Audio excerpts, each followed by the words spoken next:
Madame la Présidente, Monsieur le Ministre, Messieurs les rapporteurs, mes chers collègues, nous sommes à la fin d'un long processus commencé il y a plus d'un an et semé d'embûches.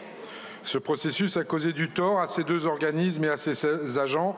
Nous devons mettre un terme à cela en nous prononçant sur le projet de fusion entre l'IRSN et l'ASN. En introduction, je souhaiterais revenir sur les différents événements qui ont entaché l'examen de ce texte. Certains, au sein de cet hémicycle, ont mis en place des techniques abjectes pour faire croire à nos concitoyens que certains votes seraient émaillés de fraude.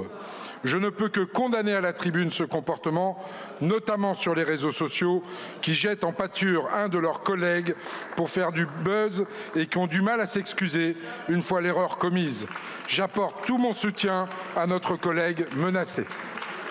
Comment comprendre ce comportement quand des manœuvres sont mises en place par ce même bord politique pour ne pas faire voter l'article 1 car les comptes ne seraient pas bons? Nous devons travailler collectivement pour que cela ne se reproduise pas. Nous devons travailler ensemble pour que nos débats aient lieu en toute sérénité. Ce projet de loi, et ce n'est pas le seul, est crucial pour l'avenir de notre pays et crucial pour les agents concernés. Ils méritent mieux que ces turpitudes. Les Français méritent mieux. Mais reprenons. En mars 2023, la fusion entre l'ASN et l'IRSN avait été proposée par le gouvernement au travers d'un amendement dans le cadre de l'examen du projet de loi accélération du nucléaire à l'Assemblée nationale. Nous étions défavorables à cette méthode et je m'étais personnellement impliqué pour le faire comprendre au gouvernement, mais être opposé à la méthode ne veut pas dire que nous étions opposés à la fusion en elle-même. Que s'est-il passé depuis mars 2023? Nous avons collectivement demandé à l'OPEXT un rapport qui avait pour but d'étudier le bien fondé de cette fusion. Nos collègues Jean-Luc Fugit pour l'Assemblée nationale, que je salue, et Stéphane Piednoir pour le Sénat ont rappelé le bon fonctionnement du système actuel tout en insistant sur la nécessité de le réformer pour s'adapter aux nouveaux enjeux.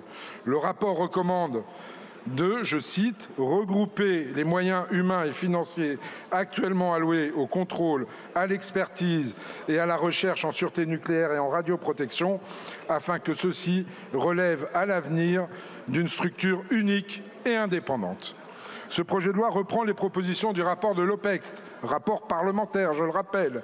Si nous votons ce texte, l'autorité de sûreté nucléaire et l'Institut de radioprotection et de sûreté nucléaire fusionneront en une nouvelle entité dénommée l'autorité de sûreté nucléaire et de radioprotection.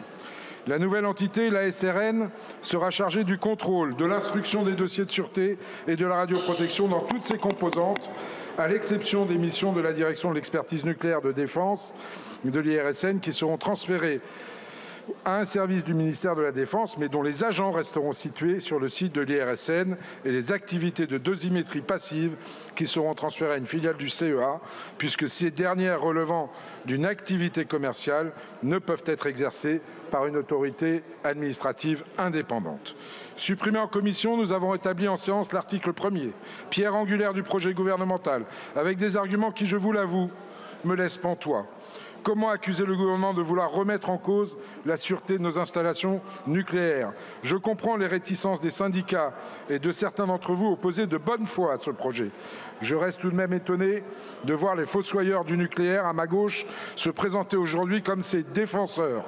Mais soyez rassurés, le nucléaire est la pierre angulaire de la transition énergétique du pays. Personne ne souhaite un accident et tout sera fait pour garantir que nos installations restent les plus sûres du monde. Nous veillerons à la transparence des analyses de l'autorité ou à la bonne différenciation des activités d'expertise et de prise de décision qui sont garanties dans le texte.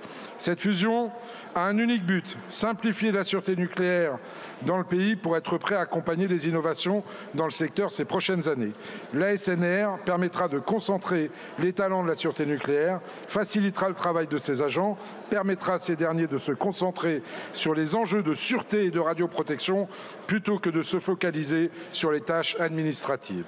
Alors soit, beaucoup soulignent que le système fonctionne déjà bien aujourd'hui. Mais nous pouvons faire mieux, nous devons faire mieux. Le gouvernement a pris en compte les craintes soulevées par les acteurs du secteur. Rien ne vous empêche aujourd'hui de soutenir ce projet de fusion. Notre groupe le fera et votera en faveur de ce texte. Merci.